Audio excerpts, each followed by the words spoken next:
आचार्य धीरेन्द्र कृष्ण शास्त्री को अब लोग बागेश्वर धाम सरकार के नाम से जानते हैं। बागेश्वर महाराज का जन्म एमपी के छतरपुर जिले के गड़ा गांव में हुआ है। धीरेन्द्र कृष्ण शास्त्री के बारे में कई ऐसी बातें हैं जो रहस्यमयी हैं। क्या आप जानते हैं कि लोगों के मन की बात पढ़कर पर्चा लिखने वाले बागेश्वर धाम सरकार को सिद्धि कैसे मिली?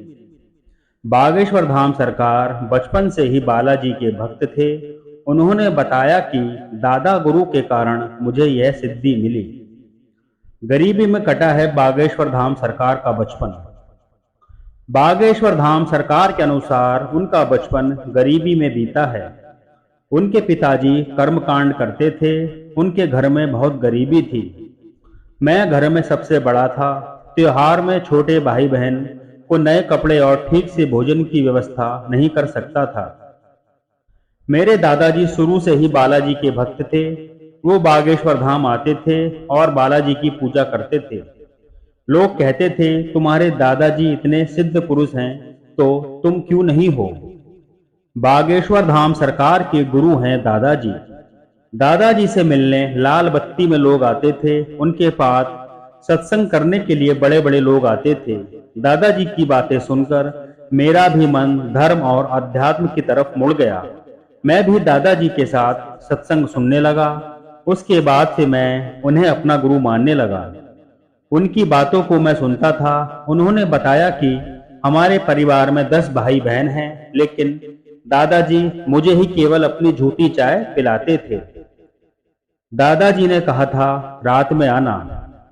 बागेश्वर धाम सरकार ने बताया कि एक दिन मैं अपने दादाजी के पास जाकर बोला कि मुझे बताएं कि मेरी गरीबी कब दूर होगी। यह बात सुनकर दादाजी हंसने लगे।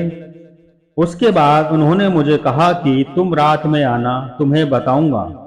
उस समय मेरी उम्र करीब 9 या 10 साल के करीब थी।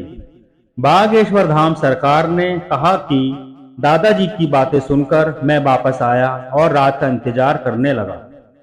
रात में मिली थी सिद्धि।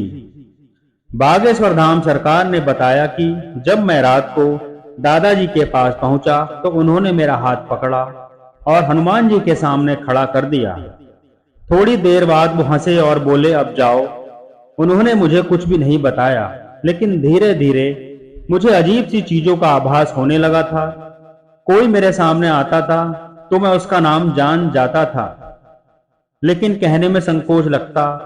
जब वो अपना नाम बताता तो मैं खुद से कहता कि ये तो मुझे पता था, मैंने पहले क्यों नहीं बताया।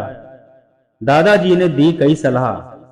बागेश्वर धाम सरकार ने ये बात अपने दादाजी को बताई कि मैं लोगों के बिना कहे उनका नाम जान जाता हूं, लेकिन बताने में संकोच होता है।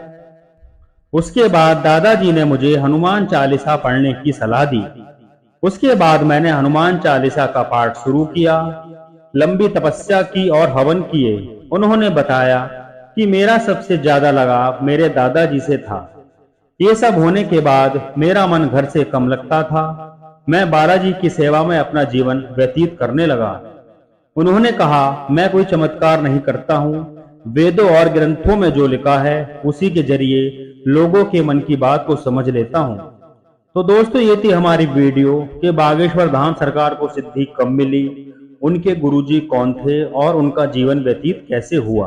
अगर आपको आज की वीडियो अच्छी लगी है तो वीडियो को लाइक करें, और अगर आपने हमारा चैनल अभी तक सब्सक्राइब नहीं किया है तो चैनल को सब्सक्राइब करें।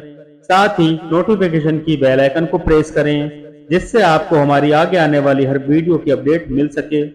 चलिए दोस्तों, मिलते हैं आपसे अगली वीडियो में। आपका दिन शुभ हो। जय श्री राम, जय सीताराम, राम भक्त हनुमान की जय। जय हो बागेश्वर धाम वाले बालाजी सरकार की।